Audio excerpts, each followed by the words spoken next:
It's Local Edition. I'm Brad Pomerance. Thank you so much for joining us. We are joined by Debra Hosseini, and she is the author of this book. It's just coming out. It's called Artism, The Art of Autism.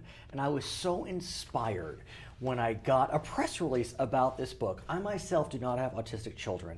Many friends and family do. And God, thank you for this. Oh, thank you. Tell me about your journey through autism and your family's journey. My son, Kevin, was diagnosed at age 4, and he was nonverbal. He was 50% delayed in language. And we had therapists coming in our house maybe 20 to 40 hours a week for the first few years after his diagnosis.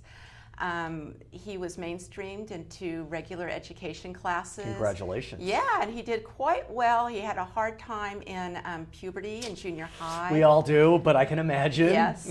But he continued to do his art. He was introduced to art at age 10 from one of his therapists who actually graduated from RISD. And so he had an art background, and we just thought it would be a fun thing for Kevin to do, but it ended up that he really took a hold of the art. And now it's a fun thing for 53 other artists who appear in this book. That's right. And I got to tell you, I've looked through it, and some of the art is just remarkable. And I must say, not surprising that it's remarkable, because we know that for people who are autistic, this has nothing to do with intelligence or creativity. And in fact, oftentimes their creativity will be higher than folks like us. Yes. Is that what you're finding? I found that they were really creative, and that the book actually shattered myths about autism. And that's the byline right, there. right. And one of them is that they are not imaginative, or they don't have emotions, or whatever. But some of the work is very emotional. It's like a mother kissing a baby, or two lovers kissing. And we were talking about your son's work. It's a self-portrait, and the body is very, very large. The head is smaller, and we were kind of thinking, did it just happen that way, or does it mean something psychologically? I don't know, but you're really perceptive, because well, nobody else has ever mentioned that to me. Now, I have to ask, though, you're from the Central Coast. Yes. Yet the artists, they're from all over the country. Yeah, they're all over the world, actually. So how did you find out 54 artists, 53 artists other than your son? Well, we put out a press release. Karen Simmons from Autism Today put out a press release, and it went into newspapers all over the world, and we got tremendous response. People want to show their art, and they want to be seen for their abilities, not just their disability.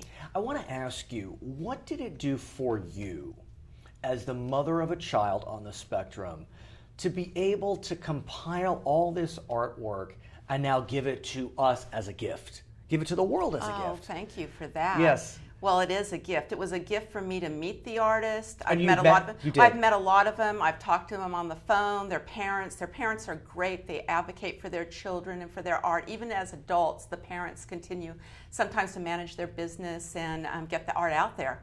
I know sometimes it may be hard to really get a sense of what a person on the spectrum is feeling, but I have to think that you got a sense from some of these artists what they were feeling. Yes, I did. When they realized that they are going to be published. Give us maybe one or two anecdotes. Well, I think the voices of the people on the spectrum in the book were very poignant, and a lot of the teenagers have a lot of insight what it means to be an artist, what it means to have autism. They don't want to be defined by their autism. They want to be seen as individuals. One of the girls says it feels like her brain is in her right hand, for example. She says that in the book. And that's an amazing thing to be able to articulate that. It is an amazing thing, and thank you for finding me and for giving this gift to the world. It's just coming out, I understand. It is. It's just hot off the press. I love it. The book is called Artism, The Art of Autism. My name is Brad Pomerance. Debra, thank you for joining us. Now we're going to send you back to HLN.